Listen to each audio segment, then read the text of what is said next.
O que eu tenho a falar aqui para vocês é um assunto bastante delicado. Números reais na escola básica, ensino fundamental e ensino médio. Por que esse é um assunto delicado? Porque é flagrante o desconforto com que autores de livros didáticos tratam esse assunto, tanto no ensino fundamental quanto no ensino médio. Então,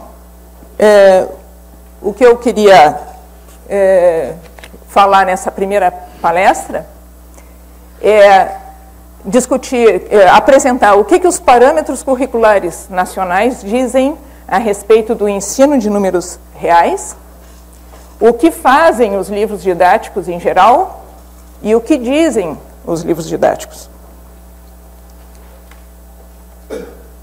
Bom, então eu vou ler pedaços dos PCNs mesmo.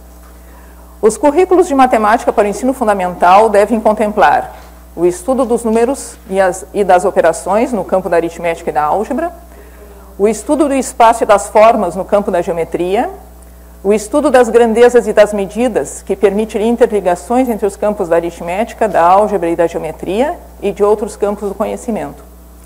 A aprendizagem deve desenvolver-se de forma gradual e em diferentes níveis, supondo o estabelecimento de relações com conceitos anteriores. No terceiro e quarto ciclos, que são terceiro ciclo, quinta e sexta série, quarto ciclo, sétima e oitava séries. No terceiro e quarto ciclos, alguns conceitos serão consolidados, uma vez que eles já vêm sendo trabalhados desde os ciclos anteriores, como o conceito de número racional. Outros serão iniciados como noções e ideias que vão se completar e consolidar no ensino médio, como é o caso do conceito de número irracional. Para o terceiro ciclo, especificamente, referentes ao pensamento numérico, ampliações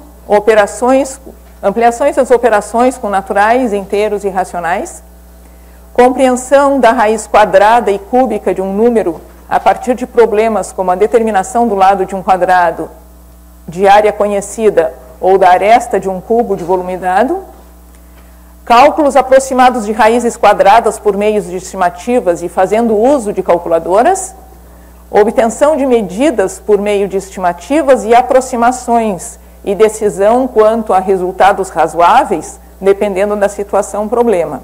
Chamo a atenção para esses dois últimos itens, que já trazem à tona a ideia de aproximação, mesmo que ainda dentro do contexto de números racionais. Para o quarto ciclo, referentes ao pensamento numérico, ampliar e consolidar os significados dos números racionais a partir dos diferentes usos em contextos sociais e matemáticos e reconhecer que existem números que não são racionais. Resolver situações-problema envolvendo números naturais, inteiros, racionais e irracionais, ampliando e consolidando os significados da adição, subtração, multiplicação, divisão, potenciação e radiciação. Selecionar e utilizar diferentes procedimentos de cálculo com números naturais, inteiros, racionais e irracionais. E da competência métrica, ampliar e construir noções de medida pelo estudo de diferentes grandezas, utilizando dígitos significativos para representar as medidas, efetuar cálculos e aproximar os resultados de acordo com o grau de precisão desejável. Especificamente sobre o ensino dos números irracionais, os PCNs ressaltam: ao longo do ensino fundamental, o conhecimento sobre os números é construído e assimilado pelo aluno num processo em que tais números aparecem como instrumento eficaz para resolver determinados problemas e também como objeto de estudo em si mesmo, considerando-se nessa dimensão suas propriedades, suas inter-relações e o modo como historicamente foram constituídos. Na perspectiva de que o aluno amplie e aprofunde a noção de número, é importante colocá-lo diante de situações em que os números racionais são insuficientes para resolvê-las, tornando-se necessária a consideração de outros números, os irracionais.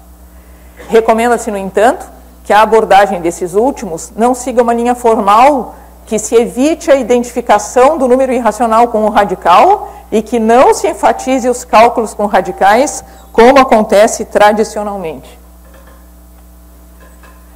E eles ainda salientam que as formas utilizadas no estudo dos números irracionais têm se limitado quase que exclusivamente ao ensino do cálculo com radicais.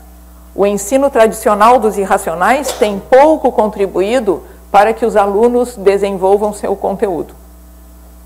O importante é que o aluno identifique o número irracional como um número de infinitas casas decimais não periódicas, identifique esse número como um ponto na reta situado entre dois racionais apropriados, reconheça que esse número não pode ser expresso por uma razão de inteiros.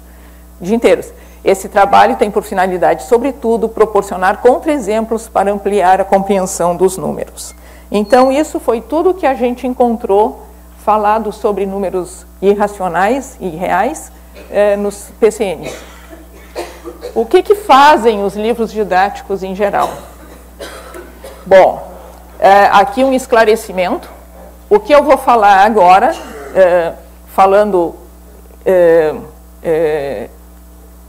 talvez para muitos levianamente, os livros didáticos, é baseado numa análise crítica feita em 10 livros, às vezes coleções, livros didáticos, que foram escolhidos pelos alunos da atual turma de mestrado em ensino de matemática da URGS. O que eu solicitei a eles? Que eles, em duplas, escolhessem alguma, de preferência, coleção para escola básica, ou seja, livros de ensino fundamental que continuassem no ensino médio também. Nem sempre isso foi possível, encontrar 10 coleções. Então, de total escolha dos alunos, que em geral escolheram os livros que estavam sendo adotados nas suas escolas, certo? E eles, inicialmente, eles fizeram essa análise crítica e depois eu continuei a fazer a análise crítica, complementei. Então, quando eu aqui peço licença de que quando eu aqui falar a maioria dos livros, eu estou me referindo à maioria dos 10 livros analisados, certo? Mas eu acho que depois do que eu vou comentar, eu acho que muitos de vocês vão achar isso bastante genérico. Eu até gostaria de ter no final um retorno de vocês nesse sentido. Os livros que eu tenho em mãos também falam dessa maneira, certo? Bom, então, aí com relação ao aspecto de que a aprendizagem deve desenvolver-se de forma gradual e em diferentes níveis, salientado pelos PCNs, isso em geral não é feito, principalmente quando se passa do ensino fundamental para o ensino médio, nenhum aprofundamento é feito, pelo contrário, uma rápida e muito rápida revisão de conjuntos numéricos é feito no primeiro capítulo do livro de ensino médio do primeiro ano, né? Uma rápida revisão e nenhum aprofundamento. Outros assuntos serão iniciados como noções, ideias que vão se completar e consolidar no ensino médio. Isso também, essas duas tem esse meu comentário. Reconhecer que existem números que não são racionais. Os alunos devem reconhecer e não ser informados de que existem outros números, números além dos racionais. Então, em muitos livros, é dada a informação de que existem outros números e não fazer o aluno chegar lá. Aliás, uma prática comum dos livros didáticos é a pouca ênfase que se dá ao método matemático. Então, não se demonstra que existem números irracionais, é uma coisa. Por exemplo, a maneira como são introduzidos os números irracionais, o exemplo raiz de 2 é apresentado sem a demonstração de sua irracionalidade, sendo, portanto, induzido que a sua expansão decimal não seja periódica. Isso é possível ser mostrado, né? Óbvio que é provado, mas o método matemático não é não é, muitas vezes, o ponto forte dos livros didáticos. Então, a partir de 2 ou 3 exemplos, se deduz uma regra para os infinitos números racionais, para os infinitos números irracionais. A partir só de 2 ou 3 exemplos. Isso não é um método matemático. Isso é um método experimental, que a física faz muito uso, mas a matemática não é esse o estilo da matemática, né? As formas utilizadas no estudo dos números irracionais têm se limitado quase que exclusivamente ao ensino do cálculo com radicais. O ensino tradicional dos irracionais tem pouco contribuído para que os alunos desenvolvam seu conceito. E é verdade, apesar daquele último parágrafo, última frase que eu li dos PCNs, onde eles são específicos, que é comum se encontrar um capítulo com cálculo de radicais, que pouco contribuem para a ideia que o aluno tenha de número, e a gente encontra ainda muitos livros didáticos com um capítulo inteiro sobre cálculo com radicais, inclusive bem sistematicamente apresentados. Foi feita uma pesquisa da primeira turma de mestrado em ensino de matemática, fizeram uma pesquisa com alunos de final de ensino médio e pediram 5 exemplos de números irracionais, e eles não conseguiram dar 5 exemplos, porque eles ficaram no raiz de 2, raiz de 3, pi, alguns conheciam e aí faltava ainda mais alguns, e ninguém conseguia. Então, mesmo tendo um capítulo inteiro de cálculo com radicais, eles não são capazes de reconhecer que raiz de 2 mais raiz de 3 é um número irracional. Então, para que serviu toda uma discussão de cálculo com radicais, se ele não é capaz de dar 5 exemplos de números irracionais? Qual foi a minha sensação, aí muito pessoal, realmente, ao fazer essa análise dos livros didáticos? Que o assunto números irracionais e a construção do conjunto dos números reais é ainda um desconforto para os autores de livros didáticos. Há no mesmo livro parágrafos bem escritos, muitas vezes, claro que eu achei parágrafos muito bem escritos, mas, ao mesmo tempo, introduz uma discussão interessante e tal discussão logo em seguida é interrompida e se passa a um outro aspecto que às vezes não tem a menor continuidade com aquilo que ele vinha falando. Os textos são muitas vezes apenas informativos, nada discutem e não mostram a que vêm, isto é, para que estão servindo todas aquelas informações. Muitas vezes as frases são ambíguas, o que dá margem a muitas confusões entre os alunos e, infelizmente, também confusões entre os próprios professores. Então, isso é o que, em geral, o que eles fazem.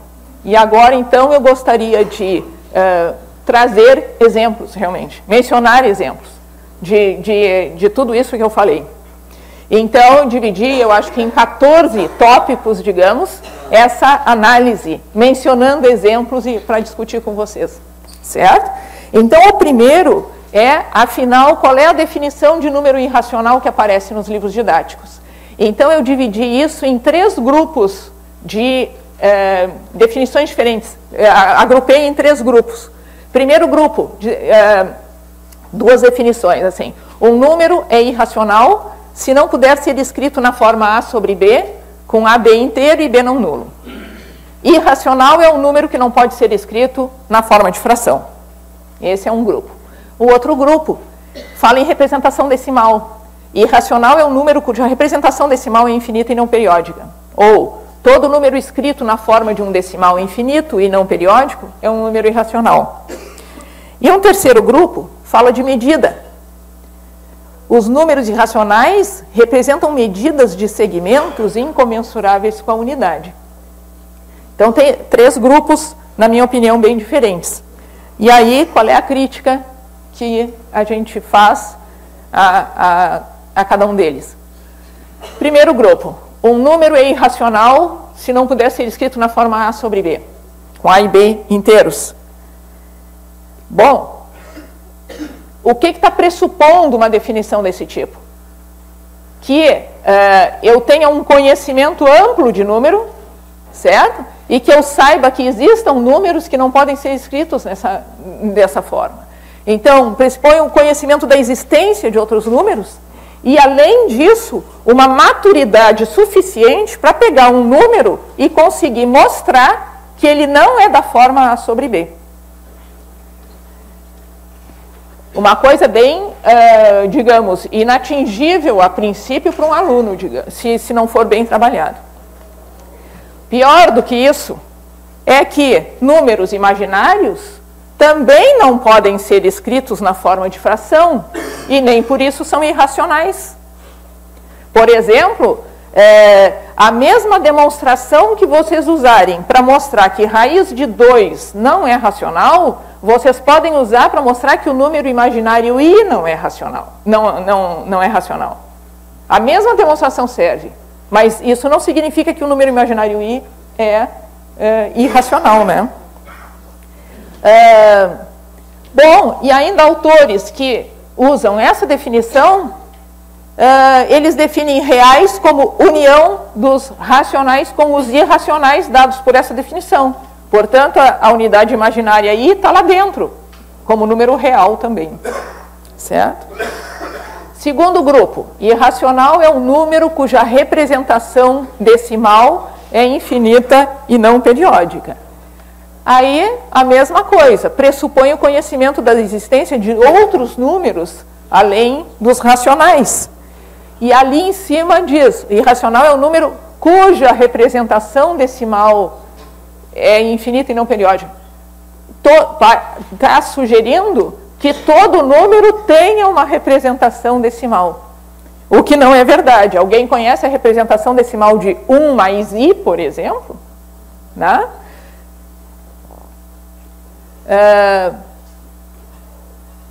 Bom, e eu deixo o comentário da definição C para a segunda palestra, certo? Segundo comentário, ainda relacionado com a apresentação de números irracionais. Então, agora, entre aspas, eu coloco textos retirados dos livros didáticos, tá? Frases ou uma frase ou um parágrafo. Existem números que não são racionais, tais como 0,123, 4, 3 pontinhos, pois este não é periódico. Ou, existem números que não apresentam as características descritas acima, ele falava de números racionais que têm uma expansão decimal periódica. Eles possuem uma representação decimal não periódica e com infinitas casas decimais. Veja alguns exemplos. 0,10, 1, 2 zeros, 1, 3 zeros e assim por diante. Bom, o que isso é complicador para um aluno? Quem é que disse que essa expansão, essa lista aí infinita representa um número para um aluno? Né? Então, 0,1, 2, 3, 4, 5... que número? Isso é uma quantidade que para o aluno poder falar que isso é um número, ele tem que ter muito claro na cabeça que isso é uma quantidade muito precisa. E qual é essa quantidade? Outro texto. Com o auxílio de conhecimentos matemáticos superiores ao que estudamos até agora, pode-se mostrar que o processo de melhoria das aproximações de raiz de 2 não termina nunca. Esse autor vinha calculando raiz de 2, está entre 1 e 2, está entre 1,4 e 1,5 e assim por diante. Então, lá pelas tantas, ele então aproximava a raiz de 2 e aí ele diz que o processo de melhoria não termina nunca, com conhecimentos matemáticos superiores. Mas logo em seguida, ele explora fatoração em primos para decidir se um número é quadrado perfeito ou não. Então, esse autor, ele não se deu o trabalho de olhar quais são todas as demonstrações da irracionalidade de raiz de 2, todas, não precisa ser todas, pesquisar algumas, e descobrir que tem uma que usa exclusivamente a fatoração em primos de um número. E, portanto, não tem nada de matemática superior nisso. Se ele consegue explorar isso com os alunos adiante para decidir se um número é quadrado perfeito ou não, então ele já podia fazer isso agora e provar que o raiz de 2 é irracional. Essa demonstração vai ser apresentada daqui a pouco, certo? O número π e as aproximações. Bom, o número π é muitas vezes introduzido de uma forma altamente imprecisa, pois não se informa claramente que matemáticos provaram que é constante o quociente entre o perímetro do círculo e o diâmetro. O que é comum a gente encontrar? O autor sugere que o aluno pegue vários exemplos de coisas circulares, pegue um infeliz barbante, que é altamente elástico, né? Então não deveria pegar um barbante, sim alguma coisa menos elástica, uma fita, por exemplo, enrolar nessa superfície circular que ele tem e depois medir. E aí chama a atenção que ele vai sempre estar encontrando alguma coisa próxima de 3, 3,1, 3,2, alguma coisa. Até aí, tudo bem. Só que o que muitos dizem é que eles dizem simplesmente assim, então este número, que é aproximadamente igual a 3,14, é chamado de π. Mas como este número, o aluno acabou de medir a circunferência, dividir pelo diâmetro e achar vários valores diferentes, um era 3,1, o outro era 3,2, então não existe um só número em jogo. Como é que ele vai chamar, esse número é chamado de π? Então o que falta é aquela frase lá, matemáticos provaram já que é constante esse quociente. Aí sim, eu concordo que essa informação, que seja dada essa informação, não tem como mostrar que é constante o quociente da circunferência pelo diâmetro, não tem como mostrar para um aluno de escola básica. Então aí vem a informação, mas essa informação tem que ser dada, senão fica uma confusão muito grande para o aluno. Além disso, o aluno pode ficar com a sensação de que π representa toda uma família de números. Por exemplo, pode ser 3,149, pode ser 3,1333, pode ser 3,153, porque ainda por cima, ninguém especificou o tamanho do erro admissível, da aproximação. Certo? Então, ele pode estar representando toda uma família de números parecidos com 3,1. Certo? Bom, outra coisa, no momento em que é discutido o valor de π, que ele é aproximadamente igual a 3,14, muitos autores não usam o símbolo de aproximadamente igual.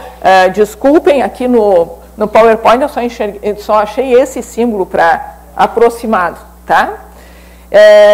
Então, lidam, aí use π igual a 3,14. Não, use π aproximadamente igual a 3,14. Tá? Bom, outra coisa é que na introdução dos conjuntos numéricos, os autores resolvem fazer diagramas ilustrando os conjuntos numéricos até então construídos. E então, às vezes, a gente acha ainda um diagrama desse tipo.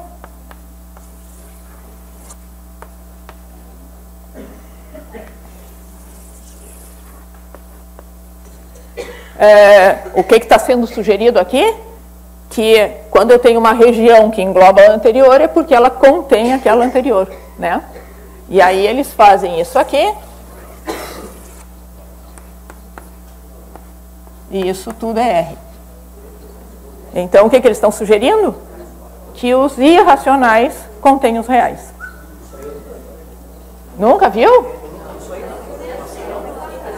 Outro. Juro que eu achei em mais do que um livro didático.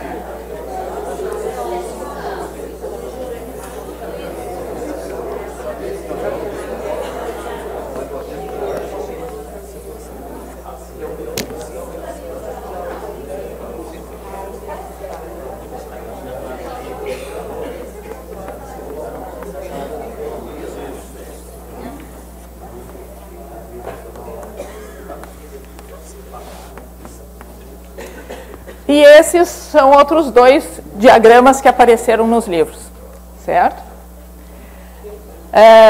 Então, esses dois aqui não tem mais essa confusão de sugerir que os irracionais contêm os irracionais contêm os racionais. No entanto, esses dois diagramas aqui, eles estão sugerindo uma coisa muito nociva, digamos assim, para o aluno. Eles estão sugerindo que, dentre os números reais, existem aqui muito mais racionais do que irracionais, e aqui, tantos quanto 50% é racional, 50% é irracional. Certo? O que vem junto? Quais são os exemplos de números irracionais que os alunos têm? Raiz de 2, raiz de 3, π, às vezes e, mais adiante. Mas então são muito pouquinhos mesmo os exemplos que eles têm. Então, esses desenhos aqui para eles, esse principalmente, está mais do que bom. É bem essa ideia que ele tem na cabeça mesmo. O que esses autores não sabem, não sei se é bem essa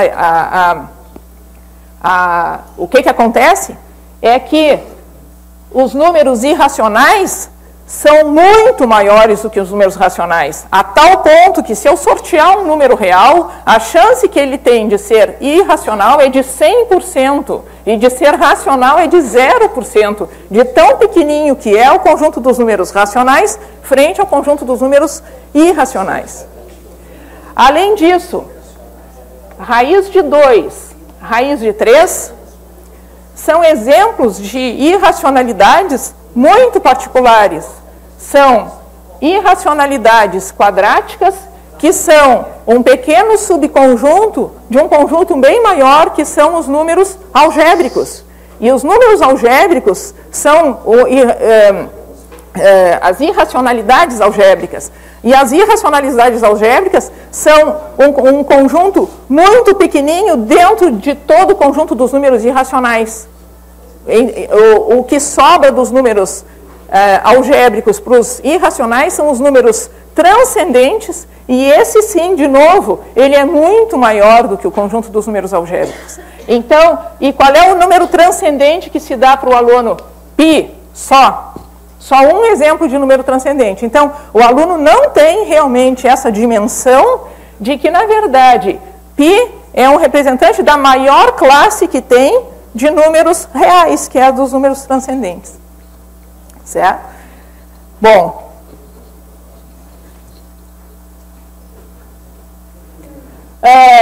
para piorar essa situação aqui ainda, um autor que usa esse diagrama ainda ousa perguntar nos exercícios se Q está contido em I ou se Q, interseção I, é vazio.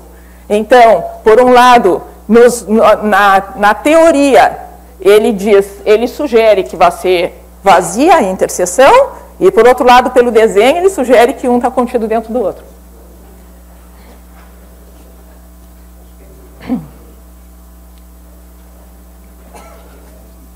Então, a visão passada aos alunos sobre números irracionais é, portanto, bastante distorcida, a ponto de ainda ser reiterada nos diagramas. Sobre a representação decimal de um número real. Um autor diz: observe que raiz de 2 tem infinitos algarismos decimais não periódicos. Como observe? Qualquer momento que eu for escrever a expansão decimal de raiz de 2, eu vou usar só um número finito de casas. Então, o aluno não tem as infinitas casas na frente dele para dizer, ele não é periódico. Certo? Além disso, tem aí uma imprecisão. O que é algarismo decimal periódico? Para dizer que é algarismo decimal não periódico, essa frase não está boa. Claro, os professores entendem a informação que está sendo passada aí, mas os alunos não entendem. A frase tem que ser muito impecável para isso. O assunto é delicado, então as frases devem ser cuidadas, né? Não existem algarismos decimais periódicos e não periódicos, isso não existe com algarismos, né?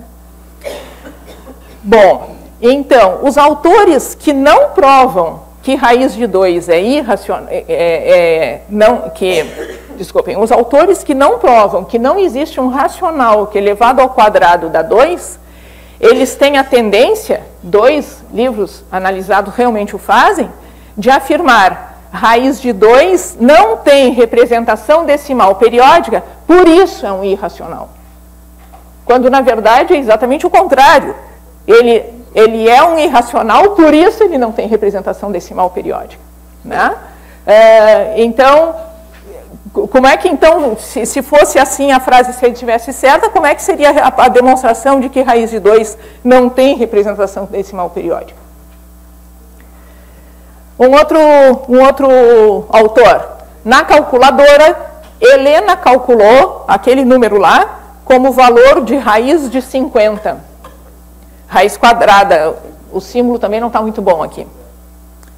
Pela representação decimal obtida, você pode afirmar que raiz de 50 é um número racional ou um número irracional. Então aqui tem 2 aspectos. Se ela usou uma calculadora, ela não achou 3 pontinhos, né? Então está mal enunciado o exercício. E aí, de novo, a mesma situação já comentada. Olhando aquela expansão decimal, eu não posso afirmar que ele é racional ou que ele é irracional, porque tudo pode acontecer naquela continuação ali. Como é que eu vou decidir se esse número é racional ou irracional? Sabendo que ele representa a raiz de 50. Então, eu vou trabalhar com a raiz de 50 para saber responder essa pergunta. Né? Outro autor começa preocupando-se em procurar um número x, tal que x ao quadrado é 2. Daí faz estimativas, tais como 1,4 ao quadrado dá 1,96, 1,5 ao quadrado dá 2,25, e assim vai aproximando, chegando à escrita que x igual a 1,414, 3 pontinhos. A seguir informa, adiante veremos que x é a raiz quadrada de 2. Mas como assim x é a raiz quadrada de 2? Isso não foi o ponto de partida dele? O que é a definição de raiz quadrada de 2? É um número que elevado ao quadrado dá 2. Então, era isso mesmo que ele começou a procurar, a se propor a procurar, né? Ele se propôs procurar exatamente isso. Então, não tem que adiante veremos. Como é que ele... também, esse adiante nunca, além de não aparecer mais, fiquei curiosa em saber como é que ele iria dar conta disso. Além disso, e isso é uma prática comum, digamos assim, o autor achar que a lista 1,414, 3 pontinhos, ela está muito bem determinada, no sentido que ela representa um único número. Essa lista, ela não representa um único número, ela representa todos os números reais, cujo começo da expansão decimal é 1,414. Depois dali eu posso continuar com 5, com 3, com 2. Então, para ele ser um número bem determinado, é que nem no exercício anterior da Helena ali, para aquele número ali ser bem determinado, 7,071, etc., né, eu tenho que saber, ele é o valor de raiz de 50, eu tenho que ter essa informação, né? Ele é o que representa a raiz de 50. Então, é a raiz de 50 que está dizendo que aquele número ali é bem determinado, e não a lista.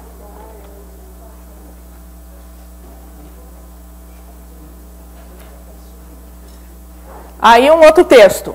É muito interessante notar que números irracionais que não têm uma representação decimal precisa como raiz de 2, igual aquilo ali, tem no eixo real uma imagem rigorosamente definida por um segmento de reta.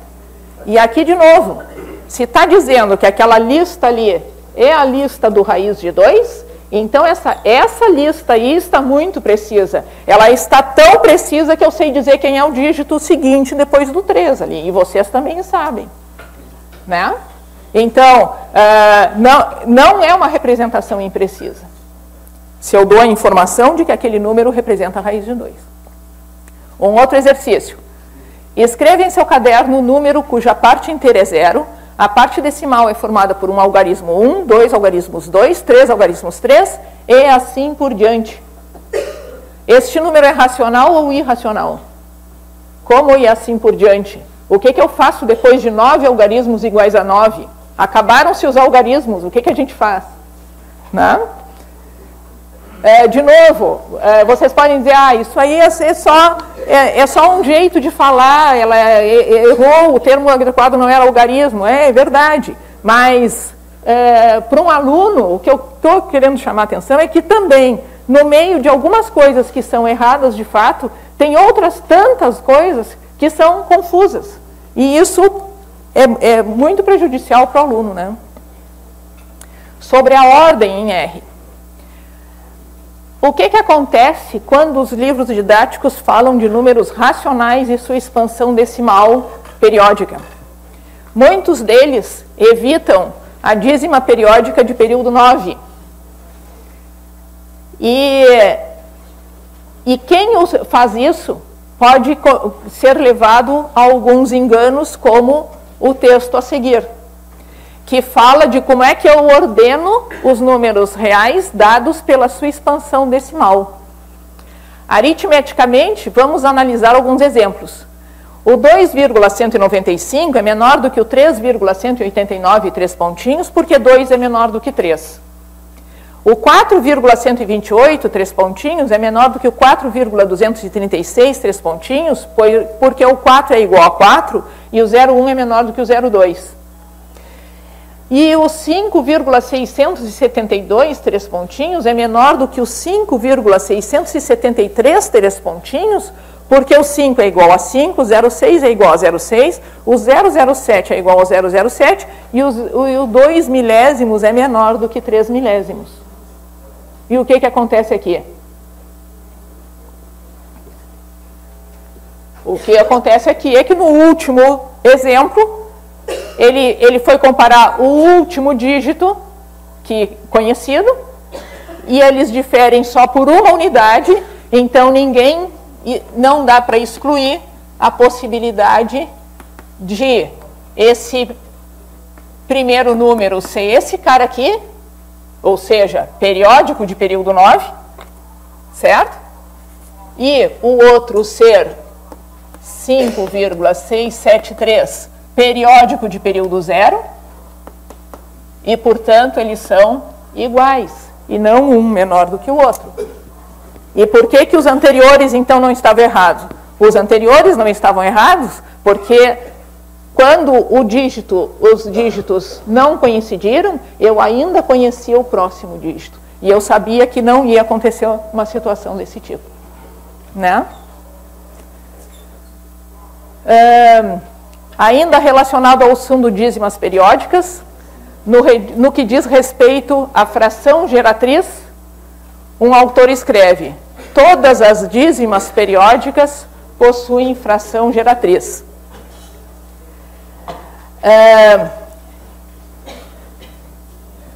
E isso não é verdade, né?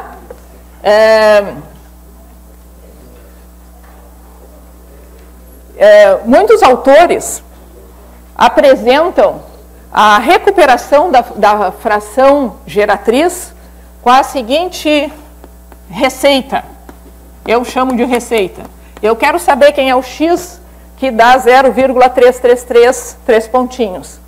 Então, eles multiplicam por 10, encontra-se 10,333, aí subtraem x de 10x, isso menos isso dizem que dá 3, então 9x dá 3, e portanto x é 3 nonos, que é 1/3. Então, 1/3, assim, 1/3 é a fração geratriz da dízima 0,333. Bom, e aí então,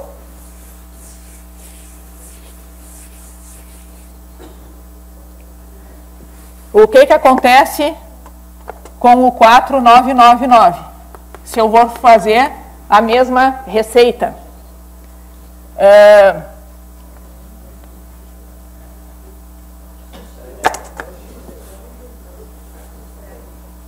Dá certo aqui com 4? 10x 49. Vamos deixar 0 aqui.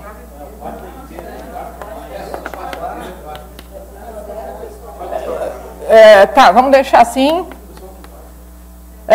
Então, 9x igual a 9, e então x igual a 1. E aí, o que eu procurava mesmo? Eu procurava a fração geratriz para aquela dízima periódica. Então, isso aqui é 1 sobre 1, e se eu dividir 1 por 1, eu jamais vou encontrar 0,9999. Né? Então, a minha curiosidade é se os autores didáticos se dão conta disso e por isso evitam a dízima periódica de período 9, certo? Ou se não sabem, porque afirmam que todas as dízimas periódicas possuem uma fração geratriz. E isso não é verdade. Uma dízima periódica de período 9 não tem fração geratriz. O que eu quero dizer com fração geratriz? É aquela fração que quando eu faço divisões sucessivas do numerador pelo denominador, eu encontro aquela expansão decimal. Certo? E período 9 nunca é gerado por essa operação de divisões sucessivas. Certo? Então, essa afirmação aí está errada de fato. Bom, e aí um autor, desculpem, esse autor é um dos tantos que apresentam a receita, como recuperar a fração geratriz, e chega à incoerência de pedir nos exercícios para que o aluno calcule a fração geratriz 4,999 e deu como resposta no livro do professor 5 sobre 1. Então, 5 dividido por 1, ele está dizendo que vai dar 4,999. Sobre a reta numérica. Se o aluno tiver fazendo uma conta e der por acaso 4,99999, não vai dar. A senhora recomendaria a ele que deixasse isso ou colocasse 5? Que deixasse isso ou? Ele está fazendo uma conta e resolveu um probleminha e deu como resposta 4,9999999 e tal. Eu disse, a senhora recomendaria a ele que deixasse assim ou que colocasse 5? Separadamente? Claro, 5 é mais econômico na maneira de escrever, né? O 4,999 vai ter 3 pontinhos, está indicando divisões. Qual seria o melhor? Eu perguntaria para ele se ele não sabe se isso é 5. E sugeriria para ele colocar, então, igual a 5, que é um número que qualquer criança desde pequena já conhece. O 4,999, 3 pontinhos, já é desconhecido para muita criança pequena, né? Então, é um entendimento muito mais claro o 5, né? Certo. Não pressupõe divisões sucessivas, né? Okay. Agora, o que eu quero te dizer é assim, 4,999 não vai ter aparecido pelo processo de divisões, a partir de uma fração. Apareceu eventualmente. Né? Pode ter aparecido de outra maneira.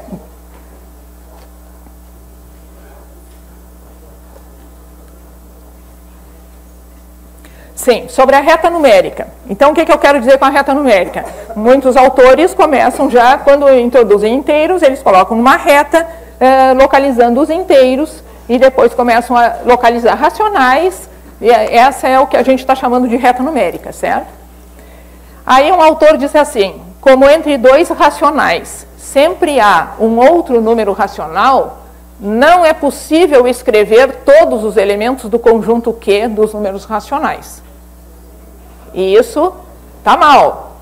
O conjunto Q é enumerável. Eu posso listar todos os seus elementos sem perder nenhum.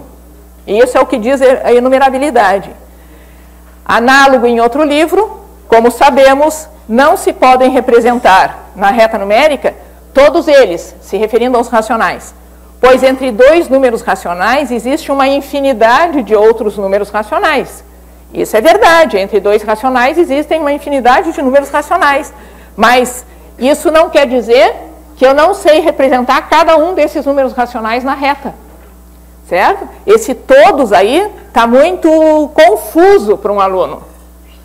Me dá um número racional e eu sei localizá-lo precisamente na reta. Agora, claro, são infinitos números racionais. Em algum momento eu vou parar de escrever os números racionais. Né? E ele está sugerindo que, então, não se pode representar na reta numérica todos os racionais. Então, eu coloquei uma observação aí, quer dizer que se eu vou de um ponto A a um ponto B e traço um segmento de reta sem levantar o lápis do papel, então eu não estou percorrendo todos esses pontos entre A e B. Se eu colocar na reta numérica, ali serão todos os racionais entre A e B e todos os irracionais entre A e B. Né?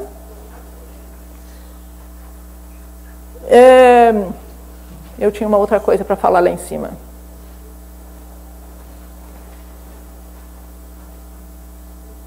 Assim, o que esse autor está fazendo uma confusão, talvez, é que se eu quiser listar os números racionais mantendo em ordem crescente, mantendo a ordem, por exemplo, em ordem crescente, aí sim isso é impossível, porque entre dois racionais tem infinitos irracionais.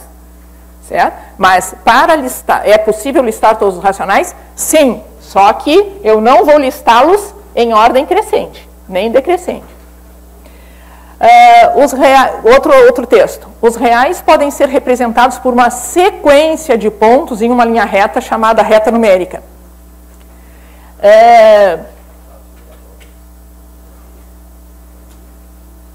Sequência em matemática é um termo de conceito muito preciso. Tem um significado, é uma coisa que é definida em matemática. Então, se a gente apelar para a definição de sequência matemática, os números reais não podem ser representados por uma sequência, porque isso significa que eles seriam enumeráveis, e eles não são. Porque a sequência pode ser constante também. Como é que é? Porque a sequência pode ser constante também, ela pode ser até uma sequência nula, né? Não, mas ele está dizendo uma sequência adequada, né? Com certeza não seria constante nem nula, mas por alguma sequência. Então, matematicamente falando, isso não cabe, sequência matemática aí nessa frase. E se eu pensar na linguagem do dia a dia, sequência não deixa de ser uma lista de coisas, né? Então, mas aí também não cabem os reais, eu não consigo listar os reais sem perder ninguém. Esse mesmo autor continua explicando a localização de números na reta, inicialmente localizando inteiros. E a seguir afirma: podemos dividir a distância entre dois inteiros consecutivos em infinitas partes iguais. Assim, podemos indicar na reta números racionais como o 0,02, o menos 5,36. Entre dois números racionais há sempre um terceiro. Veja, por exemplo, e aí dá exemplos. Assim, podemos continuar localizando números racionais entre dois racionais infinitamente. Mesmo que fosse possível indicar na reta todos os números racionais, ainda sobrariam pontos para indicarmos os números irracionais. A localização de um número irracional na reta pode ser feita por meio de uma representação decimal aproximada ou por um processo geométrico que permite a localização exata do ponto. Aí nós temos um encadeamento de frases mal escritas, muito ambíguas, com termos em lugar errado. Por exemplo, a localização de um número irracional na reta pode ser feita por meio de uma representação decimal aproximada? Claro que não. Eu tenho um número irracional, eu quero localizar aquele número irracional e ninguém é aproximado dele. Não, então aquele aproximado está no lugar errado. A localização aproximada de um número irracional pode ser feita através de uma representação decimal aproximada dele. Né? Bom, e aquela primeira parte lá, uma distância pode ser dividida em infinitas partes iguais, e aí então eu posso localizar 0,002. Então imaginem, divido em infinitas partes iguais, mesmo que isso seja possível, e agora como é que eu localizo 0,002? Né? Para o aluno isso é bem difícil de entender ou de imaginar o que o autor esteja querendo dizer. Aí, como é que é a reta numérica que se constrói? Eu fixo um ponto, chamo de 0, fixo um certo segmento, que vai ser um tamanho, que vai ser a minha unidade de medida, digamos, e fixo então o número 1, e a partir dali eu marco todo o resto. E aí tem um exercício que sugere, dois exercícios de autores diferentes, que sugerem assim: considerando um segmento de 2 centímetros como unidade. Está misturando unidade aí, está pegando centímetro e agora está pegando 2 centímetros como unidade. Para que falar em centímetros, então? O outro autor: desenhe uma reta e marque sobre ela um segmento de 20 centímetros. Chame as extremidades desse segmento de 1 e 2. Mas então para que 20 centímetros? Não seria 0 e 20 ou 1 e 20? Não. Sobre operações com reais. Bom, como eu disse, a maioria dos autores aborda exclusivamente cálculo com radicais. Apenas um autor se preocupa em estimar o valor de 12 raiz de 2 mais raiz de 3 sobre 15. Ou seja, o que significa isso? Operar com números reais escritos na forma decimal. Então, excluindo o capítulo inteiro de cálculo com radicais, o máximo que os autores fazem para lidar com operações com números reais é mencionar que o R é fechado para as operações de adição, subtração e multiplicação e divisão, e aí listam, muitas vezes, aquela enfiada de propriedades das 4 operações, de maneira literal, né? Então, de maneira bastante abstrata, usando letras, e não fazem um exemplo sequer de aplicação dessas propriedades. Um outro autor, sem explicar de onde sai a expansão de raiz de 2 e raiz de 3, sem explicar de onde sai a expansão, como é que calcula a expansão decimal. Pergunta se 3 vezes raiz de 2 e raiz de 30 sobre 2 são ou não racionais. Como é que um aluno responderia isso? Aí eu coloco agora uma questão. Por que será que cálculo com radicais tem um tratamento tão distinto do que se faz com as operações com reais em geral, que é nada? Pegar números decimais escritos em expansão pegar números reais escritos em sua expansão decimal e aprender a operar com eles, quase nenhum autor faz, certo? Agora, cálculo com radicais tem um capítulo inteiro para lidar com isso, e em nenhum momento é dito, afinal, está próximo de quanto raiz de 2 mais 5 raiz de 3, por exemplo. Bom, eu tenho me ocorre uma resposta para essa questão. Uma resposta é que é delicado lidar com uma operação do tipo 0,1, 2, 3, 5, 7, 8, etc., somar com 2,978,793. Precisamente qual é a expansão decimal desse número? O que acontece aqui? Uma coisa que os parâmetros curriculares nacionais não enfatizam e que, na minha opinião, faz com que muitos autores, então, continuem fazendo um capítulo de cálculo com radicais. Eles não chamam a atenção de que operar com números irracionais escritos em sua expansão decimal é complicado, tem que aprender a fazer isso. Qual é a expansão, precisamente qual vai ser a expansão decimal de um número, de 2 números desse tipo aqui. Tá? O que acontece? O que vocês estão enxergando? Que o algoritmo usual de adição não pode ser utilizado, Porque o algoritmo Zoll da adição começa da direita para a esquerda, e eu aqui não tenho direita. Então, o algoritmo usual não se aplica. Tá bom, então como é que se soma isso? Então, com essa falta, os parâmetros curriculares poderiam salientar que existe essa dificuldade e para os livros abordarem isso.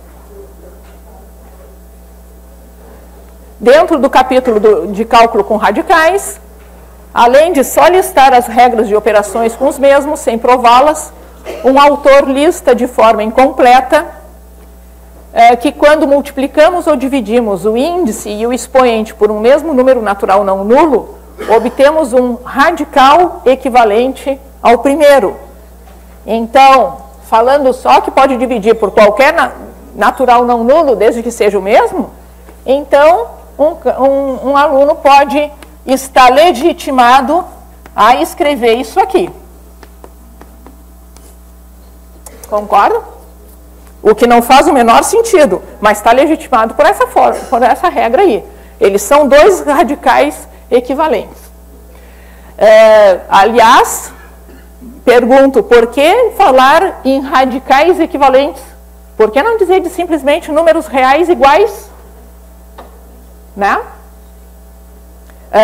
Nomenclatura demais atrapalha também, distrai o aluno. Aqui não tem por que usar radicais equivalentes. Bom, e aqui as regras de operações com radicais que não são demonstradas seria muito maçante, mas poderiam ser demonstradas para esse nível de escolaridade. E então uma regra, na adição e subtração só podemos escrever o resultado num só radical se os termos forem semelhantes, né? Para adolescente, na minha opinião, para adolescente essa proibição é motivo de irritação, né? Para todo adolescente, proibições são motivo de discórdia, né?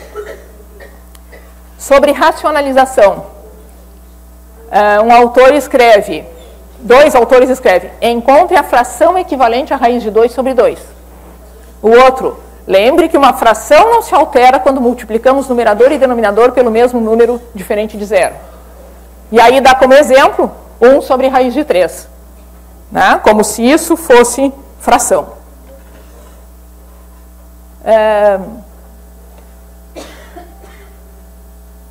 Bom, aí uma questão discutível. Eu não me posiciono, digamos assim, mas saliento o que achei num livro.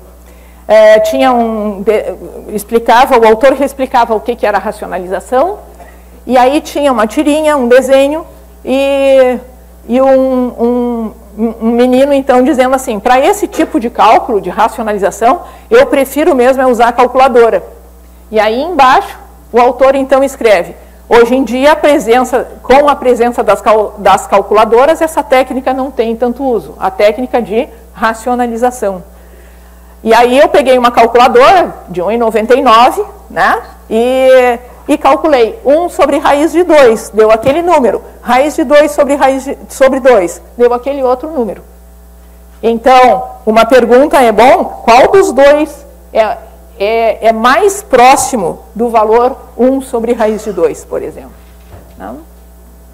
Então, ali mostra que a calculadora dá resultados diferentes para uma coisa e para outra. Então, como é que é isso? Prefiro usar a calculadora, tá bom? E a tua capacidade de calcular, onde é que fica, né? De calcular o valor mais exato, né? Bom, e aí sobre o mau uso da calculadora, eu absolutamente não estou aqui dizendo que eu sou contra o uso de calculadora, mas para esse tipo de questões aqui, ela é completamente desnecessária. Por exemplo, para converter uma fração em número decimal, basta dividir o numerador pelo denominador. Usando a calculadora, vamos encontrar a forma decimal das frações 9/2, 5/4. Precisava a calculadora para isso? Né? E esse autor dar como exemplo só esses: 9/2, 5/4, 6/8 e 9/8. O que tem isso de facilitador? Todas elas são frações decimais, ou seja, tem expansão decimal finita. E essa finitude, acredito que aconteça ainda dentro do campo da máquina, não é com 10 dígitos que já sumiu do campo da máquina, do visor da máquina. Esse mesmo autor, no entanto, propõe o seguinte exercício: utilize a calculadora para resolver 1/3 e 1/6. Então, qual resposta ele espera do aluno aí? Né? O aluno, com essa explicação dele, vai achar que a expansão decimal de 1/6 é 0,66667. E ponto. Acabou aí, né? Um outro exercício: determine por aproximações até o centésimo o valor aproximado de raiz de 7. Depois use a calculadora e confira seus resultados. Ou seja, você pode errar, a calculadora não erra nunca, né? Completa troca de autoridade aí. Quem é que faz corretamente, né? Sobre a não abordagem de aproximações. Então, os PCNs diziam que deveriam ser discutidos cálculos aproximados e o erro. E aqui, muitos autores, como eu já falei, descuidam do uso do símbolo de aproximado, e aparecendo situações como a seguinte: um autor dá exemplos, e exemplo A, ele limpa a expressão de radicais com igualdades. O exemplo B também, raiz de 9 e raiz de 169. E o exemplo C tinha raiz de 28 e raiz de 45. E ele substitui por valores aproximados e continua escrevendo igualdade ali, né? Dando igual tratamento tanto aos valores exatos quanto aos valores aproximados. Bom, e aí mais algumas frases imprecisas que só dificultam o entendimento por parte do aluno. Um autor, explicando a crise dos incomensuráveis, menciona: os matemáticos verificaram que o lado de um quadrado e sua diagonal não admitem uma unidade comum. Isso é a definição de comensurabilidade, né? Ou seja, não existe uma unidade de medida que caiba um número exato de vezes no lado do quadrado e na sua diagonal. Essa não é a definição de comensurabilidade. O que é caber um número exato de vezes? 1,2 é um número exato, é muito preciso isso aí. E não pode, para ser comensurável, não pode caber 1,2 vezes um no outro, né? O que ele se enganou aí? Não era exato o que ele queria dizer, era inteiro, né? Podemos estabelecer uma correspondência entre os pontos de uma reta e os números irracionais. E logo a seguir ele diz: a cada número real é possível fazer corresponder um ponto da reta. Bom, mas os reais têm também os racionais. Então está meio estranho essas duas frases juntas no mesmo texto. Bom, e um outro exercício: calcule o valor aproximado de cada raiz quadrada com uma casa decimal. Bom, eu acho que ele quer dizer com uma casa decimal de precisão. Se não, não precisa calcular. Calcula a parte inteira e coloca qualquer coisa de casa decimal ali, qualquer dígito como casa decimal, e o professor vai ter que aceitar como certo. Porque ele mandou calcular com um valor aproximado, com uma casa decimal. Ele pode, concorda? Como o aluno não disse, como o professor não disse que é com uma casa decimal de precisão, ou seja, eu quero saber quem é o dígito da parte decimal, então qualquer coisa serve. Bom, um outro aspecto. O professor tem mais conhecimento de matemática do que o aluno. Então, ele sabe que certas coisas vão ser ampliadas futuramente, que não vão ser bem assim futuramente. Então, ele deve evitar certas frases que viram jargão na cabeça do aluno e que depois fica difícil de reconstruir, digamos assim. Então, frase do tipo, irracional é o número que não pode ser escrito na fração, sob a forma de fração. Por exemplo, então I vai se encaixar aí. E o I não, a unidade imaginária I não é um número irracional. Seja X igual àquele cara lá. O que eu já disse, deveria substituir por seja X o número real ou um número real da forma aquilo lá. Porque tem infinitos números que começam daquele jeito. Raiz quadrada de número negativo não existe. Claro que existe, só que vai ser não vai ser um número real. Mas existe, então deve evitar isso, né? E terminologias em excesso também. Por exemplo, analisando esses números irracionais aí nos textos, eu vi, por exemplo, ser chamado reta racional. Não existe reta racional, digamos assim, porque reta tem todos os pontos, não lhe faltam pontos. E aos racionais faltam muitos pontos para ser completo, para ser colocado numa reta, né? Não se fala na reta dos inteiros, por exemplo. Por que vai se falar na reta dos racionais? Agora, a reta dos reais, sim. Aí sim. Expressões do tipo radicais equivalentes, como eu disse. Por que não números reais iguais e não cria mais essa nomenclatura? Numerais decimais. Não está errado usar a expressão numerais decimais. Só que é desnecessário, poderia chamar de números decimais. Pior foi um autor que escreveu numerais com ordens decimais finitas. Bom, aí sim, esse não faz sentido. Bom, e aí vem um outro aspecto que para mim é bem revoltante, digamos assim. É comum no ensino médio, quando se trata de progressões aritméticas e progressões geométricas, se falar na soma dos infinitos termos de uma progressão geométrica de razão menor do que 1. E se dá uma fórmula sem sequer discutir um pouco o que significa somar infinitos termos. Se não se discutir o que significa somar infinitos termos, não vai ter o menor sentido porque que a razão precisa ser menor do que 1. Mas tem muitos livros didáticos que não falam nada e saem somando infinitos termos como se o aluno somasse infinitas parcelas no seu dia a dia. E isso não é verdade, né?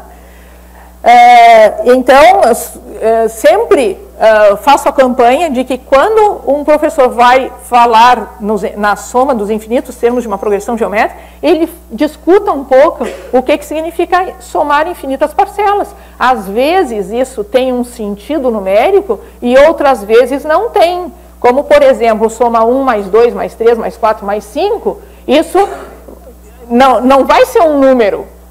Nunca vai ser um número isso. Então, por isso, então, só vai ter sentido quando a razão for menor do que 1. Algo desse tipo. E pior ainda é esse desafio que eu achei num dos livros, mostre que o número raiz de, tá meio difícil com esse meu símbolo de raiz aí, de enxergar o que é. Raiz de 2 mais, raiz de 2 mais, raiz de. Mostre que isso é um número racional. Por que eu digo que é pior?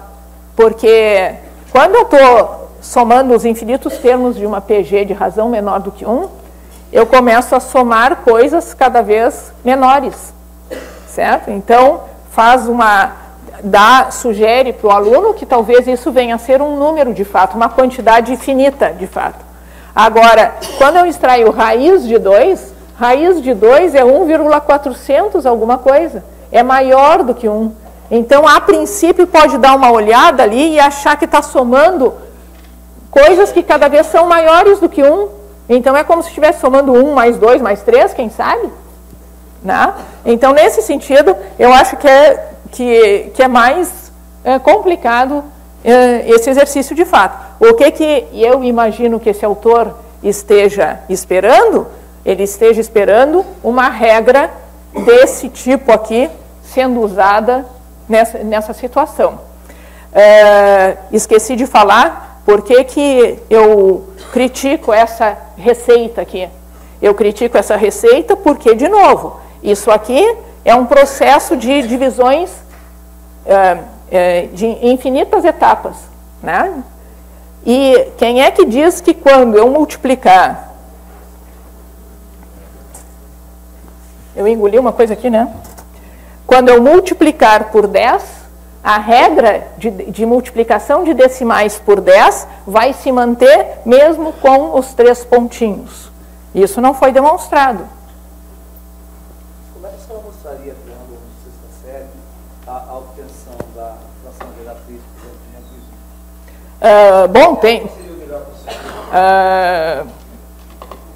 bom, tem a demonstração, acho que não vai conseguir fugir muito da demonstração. Essa demonstração, ela não é muito simples, principalmente se eu estou com dízimas periódicas compostas, né? Ela é bem trabalhosa. Porque eu vou admitir que eu não tenha esse 999, por exemplo. Por que não posso fazer daquele outro modo, para mostrar para o aluno, para ele compreender? Não, eu sou favorável de essa receita ser dada, mas que seja anunciada que é uma receita. Parece que está sendo, do jeito que é apresentado nos livros, parece que isso é uma demonstração. Mas para ser demonstração, está faltando mostrar que multiplicar por 10 um número que tem uma expansão infinita, ainda vale a regra, né? Eu não sou contra de que certas coisas sejam informadas para os alunos e que depois seja dito, no ensino médio nós vamos discutir isso. Eu te diria o seguinte, deixa para quem sabe, demonstrar essas regras de recuperação da fração geratriz, deixa para demonstrar no ensino médio. Tá, se o aluno pergunta, que resposta dou para ele? Bom, aí vai tentar fazer a demonstração com ele. Porque se eu não faço dessa maneira, como é que eu vou mostrar para ele? Tem alguma outra mais fácil, mais inteligente? Não, eu não tenho na cabeça agora como é que é a demonstração da dízima, da simples, mas a composta eu sei que é bem complicada, assim, é bem mais trabalhosa. Tu pode dizer, isso aqui, claro que isso aqui, essa receita, ela é ótima para a gente guardar na cabeça como recuperar. Mas, oi? Vou estudar PG lá no ensino médio. na VG. Era pela VG. Que é mais complicado. Você pode demonstrar pela VG. Bom, aí nós vamos entrar num outro Quando ela é composta, detalhe. transforma numa simples. Demonstrar pela PG, faz. mas tu estás trabalhando, se tu transformares isso, olhares isso como uma PG, tu estás olhando a soma dos infinitos termos de uma PG. Então, quando fores discutir soma de infinitas parcelas, de repente, pode, né? Professor, seria válido dizer para o aluno que multiplicação por 10 e por 100 e por 1000, mesmo para expansões infinitas, seria válido perguntar para quer dizer, o professor explicar para o seu aluno que no caso da multiplicação por 10 ou por potências de 10, né, mesmo com números de representação decimal infinita, vale a mudança da vírgula de lugar. Sim. Aí isso, de certa forma, resolveria o problema claro, da receita. O problema da multiplicação, não o problema da subtração, né? Pode informar, mas essa é a parte, digamos assim, da contribuição que a gente dá para o aluno do método matemático, digamos assim. Informar não tem problema nenhum, mas dizer, isso precisa ser demonstrado. Nós não sabemos fazer isso ainda, certo? Sabe, professor? Sim. O seguinte, por exemplo, eu não encaro isso daí como uma receita, desde que o aluno consiga compreender por que eu estou fazendo isso. Por exemplo, eu dou aula há muito tempo e todo mundo faz assim, e se alguém disser que não faz assim, é mentiroso, me desculpe, tá? Porque todo mundo faz assim, nós aprendemos assim. Só que eu não dou ao aluno como receita. Eu digo para ele, olha, nós temos uma dízima, né? E se eu quiser encontrar uma fração, né, que correspondente, é necessário que essa dízima ela não apareça mais. Ora, uma maneira bastante simples que nós temos de eliminar uma parte decimal É através de uma subtração. Quer dizer, se eu subtrair dois números que têm a mesma parte decimal, então a parte decimal ela acabará desaparecendo. Então, quando a gente fala isso para o aluno, eu não estou dando uma receita, quer dizer, ele começa a entender por que eu vou multiplicar por 10, que ao multiplicar por 10, eu não altero a parte decimal, certo? Eu prefiro ainda fazer isto do que deixar o meu aluno sem resposta e falar para ele, no colegial, que a gente estudar PG, nós vamos ver um método bem mais interessante e bem mais honesto. Concordo. Mas tu pode salientar que ao multiplicar por 10, está fazendo uma coisa nova que não vinha sendo feita antes, certo, que era certo. Multiplicar uma coisa que tem uma expansão infinita. É só para mostrar que não há alteração na parte decimal, já que ela é infinita. Né? Só isso. Professor. Sim?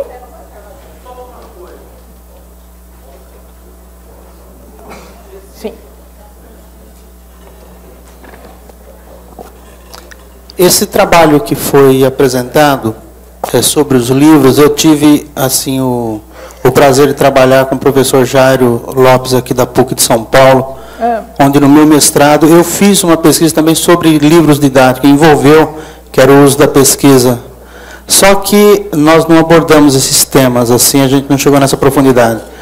Agora, esse trabalho foi feito por alunos de mestrado. Não, ele foi proposto por mim, para os meus alunos do mestrado. Então, eles tinham que fazer essa análise crítica e eles seriam avaliados com esse trabalho. Então, como eu precisava avaliá-los, o que eu fiz?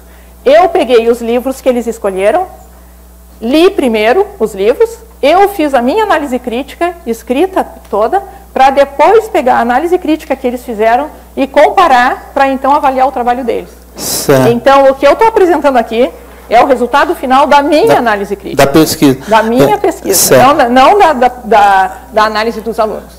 E é um problema gravíssimo que a gente, inclusive, nós constatamos também quando foi feito esse trabalho. Só que a mesma pergunta que nós tivemos lá na PUC de São Paulo, eu trago para cá. É um trabalho que foi feito a nível de pós-graduação. E quando nós fazemos a graduação, esse tipo de trabalho não é abordado. Esse é o início da minha palestra número 2. Por que o abismo entre os parâmetros curriculares nacionais e muitos dos livros didáticos? Então, depois a gente continua. Então, tá. Bom, então, podemos fazer um intervalo agora? Sim? Mais uma pergunta? Tem, professor. Rapidinho. É porque eu vi a senhora colocando aí várias colocações em referente aos números irracionais.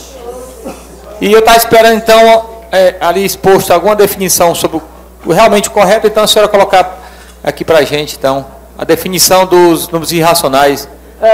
Vou comentar isso na segunda palestra. Dos irracionais. Os irracionais. Também podemos deixar para a palestra número 2, porque eu não comentei aquele grupo C de definições. E vai ser vou passar por ela na palestra 2. Obrigado. Tá?